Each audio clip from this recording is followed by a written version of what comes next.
Video में हम बात करने वाले हैं एसबीआई होम लोन के बारे में। इंटरेस्ट रेट को देखेंगे, एलिजिबिलिटी क्राइटेरिया के बारे में जानेंगे, डॉक्यूमेंट्स के बारे में जानेंगे और किस तरह अप्लाई करना है इसके बारे में भी जानेंगे इस वीडियो में। तो बने रहिए हमारे साथ हमारी वीडियो में। और आपसे मैं एक अपील करना चाहूंगा कि दोस्तों, आप लोग यार वीडियो तो देखते हो लेकिन लाइक नहीं करते हो वीडियो को, और बहुत से लोग तो सब्सक्राइब भी नहीं करते। तो यार प्लीज चैनल पे अगर नए आए हो तो सब्सक्राइब करो, और वीडियो देख रहे हो तो यार प्लीज लाइक भी कर दिया करो, बहुत मेहनत लगती है वीडियो बनाने में। तो चलिए शुरू करते हैं। तो सबसे पहले हम जान लेते हैं कि एसबीआई का होम लोन ये क्या है। तो आप लोगों को जैसे कि पता ही होगा, अगर आपको किसी प्रकार का, अगर आपको घर लेना है अपना, तो उसके लिए होम लोन एक प्रोवाइड कराया जाता है बैंक की तरफ से। तो एसबीआई का ही होम लोन क्यों लेना है, तो एसबीआई आप एक तरीके से बेस्ट होम लोन प्रोवाइड करा सकता है आपको एसबीआई, क्योंकि इंडिया का मोस्ट ट्रस्टेड गवर्नमेंट बैंक है एसबीआई। और यहाँ पर आपको, अगर यहाँ से आप होम लोन लेते हो तो आपको बाकी बैंकों के मुकाबले यहाँ पर आपको इंटरेस्ट रेट भी कम देखने के लिए मिलता है, और आपको रीपेमेंट का टेन्योर भी जो है वो लंबे समय तक के लिए देखने को मिलता है, और डॉक्यूमेंटेशन भी, प्रोसेस भी थोड़ा सिंपल ही होता है यहाँ का।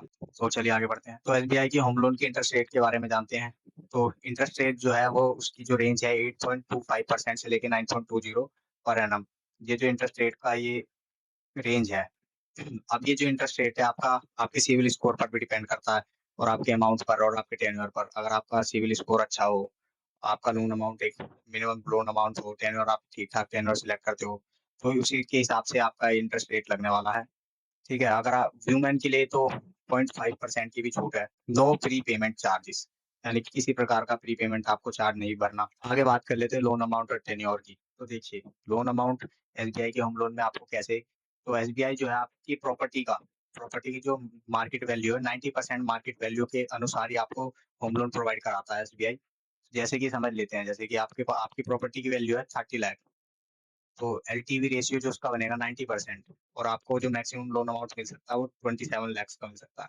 तो जैसे कि देखा आपने, अगर आपकी प्रॉपर्टी वैल्यू 30 लाख की है तो 90% तक आपको लोन अमाउंट मिल सकता है आपकी प्रॉपर्टी की मार्केट वैल्यू का। अगर आपकी प्रॉपर्टी 30 लाख से लेके 75 लाख के बीच में है, तो आपको 80% तक का आपको लोन अमाउंट मिल सकता है आपकी प्रॉपर्टी वैल्यू का। जैसे कि यहाँ पर 60 लाख दिखाया जा रहा है, तो इतना। यहाँ ज्यादा भी मिल सकता है, कम भी मिल सकता है, ये बाकी आपके सिविल स्कोर पर भी डिपेंड करती है सब चीजें। अब बात कर लेते हैं एलिजिबिलिटी क्राइटेरिया की। तो एलिजिबिलिटी क्राइटेरिया सिंपल रहने वाला है। आपकी एज 18 से लेके 70 ईयर्स के बीच में होनी चाहिए। आपका प्रोफेशन, आप सैलरीड हो, सेल्फ एम्प्लॉयड हो या प्रोफेशनल हो, कोई भी हो, आप लोन के लिए एलिजिबल है। आपका क्रेडिट स्कोर 700 प्लस रहना चाहिए। और ईएमआई आपकी जो है, मंथली इनकम, आपकी मंथली इनकम की 50 से 60% से ज्यादा नहीं होनी चाहिए आपकी ईएमआई। मान लीजिए कि आपकी मंथली इनकम 50,000 है, तो आपकी जो है ईएमआई 25,000 से ज्यादा की आपकी ईएमआई नहीं होनी चाहिए, यानी कि 50% से सिंपल ज्यादा नहीं होनी चाहिए। अब डॉक्यूमेंट्स के बारे में जान लेते हैं कि क्या क्या डॉक्यूमेंट्स लगने वाले हैं एसबीआई का होम लोन लेने के लिए। तो आइडेंटिटी के लिए आपका आधार प्रूफ, आधार या पैन कार्ड, पासपोर्ट, ये सब। इनकम प्रूफ के लिए आपकी सैलरी की स्लिप, फॉर्म 16 आईटीआर, ये सब। सेल्फ एम्प्लॉयड है तो ITR balance, CTR, PL account. Bank statement आपका लास्ट 6 मंथ्स का देखा जाएगा। प्रॉपर्टी डॉक्यूमेंट जैसे कि सेल एग्रीमेंट, प्लान, रिसिप्ट, ये सब। जैसे कि आपने जहाँ से प्रॉपर्टी जिस डीलर से खरीदी है, तो सेल एग्रीमेंट हुआ होगा या रिसिप्ट होगी आपके पास, तो वो भी जरूरत होगी इसकी भी। अब बात कर लेते हैं अप्लाई कैसे करना। तो अप्लाई करने के भाई दो तरीके हैं। ऑनलाइन भी आप अप्लाई कर सकते हैं, ऑफलाइन भी अप्लाई कर सकते हैं। ऑनलाइन एप्लीकेशन फॉर्म भरने के लिए आपको सिंपल एसबीआई की होम लोन के पोर्टल पर जाना है। वहाँ पर आपको सभी अपनी डिटेल्स फिल करनी है, डॉक्यूमेंट्स को अपलोड करना अच्छे से, फिर वहाँ पर आपको सबमिट कर देना है। सबमिट करने के कुछ दिनों में आपका, अगर डॉक्यूमेंट सब कुछ वेरीफाई हो जाएगा, सही तरीके से सही रहा सब कुछ, तो अप्रूव हो जाएगा। तो ये ऑनलाइन प्रोसेस है। ऑफलाइन में आपको क्या करना, अपने नियरेस्ट एसबीआई ब्रांच में आपको विजिट करना है। वहाँ पर आपको फॉर्म लेकर फॉर्म फिल करना है, और सभी डॉक्यूमेंट्स फॉर्म के साथ अटैच करके सबमिट कर देना है बैंक में। तो वहाँ पर ये जो ऑफलाइन वाला है, थोड़ा आपका जल्दी हो सकता है ऑनलाइन वाले से। तो आप दोनों तरीके से, जो भी आपको पसंद आए उस तरीके से आप ट्राई कर सकते हैं। तो दोस्तों, हम अपने होम लोन की ईएमआई कैलकुलेट करके देख लेते हैं। ईएमआई कैलकुलेट करने के लिए आपको इस ईएमआई कैलकुलेटर की वेबसाइट पर आना पड़ेगा। यहाँ पर आप आने के बाद आपको 3 ऑप्शन दिखेंगे: home loan, personal loan, car loan.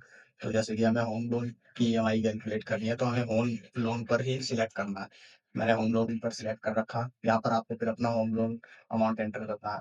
तो मान लीजिए आपको 10 लाख का होम लोन चाहिए, तो आप 10 लाख एंटर करेंगे। तो मैंने 10 लाख एंटर कर दिया। यहाँ पर इंटरेस्ट रेट वहाँ पर 8.25 से लेके 9.20 था, तो मैंने 9 कर दिया इंटरेस्ट रेट। और लोन टेन्योर वहाँ पर मैक्सिमम 30 ईयर्स के लिए था। तो आप आपको अपनी मर्जी के हिसाब से आप जितना डालना चाहे डाल सकते हैं। मैंने हाँ एग्जांपल के लिए 10 ईयर्स के लिए वो लोन टेन्योर सिलेक्ट कर लिया। तो ये सब करने के बाद जो आपकी लोन की ईएमआई बनेगी वो 12,668 रुपीज़ बनेगी आपकी मंथली ईएमआई। और जो आप टोटल इंटरेस्ट पे करेंगे वो 5,20,109 रुपीज़ जो आप वो टोटल जो है आप इंटरेस्ट पे करेंगे। टोटल आपकी जो पेमेंट बनेगी वो प्रिंसिपल प्लस इंटरेस्ट मिलाकर 15,20,109 रुपीज़ जो आपकी टोटल पेमेंट बनेगी। तो आज की वीडियो के लिए बस इतना ही, मिलते हैं अगली वीडियो में, तब तक के लिए गुड बाय।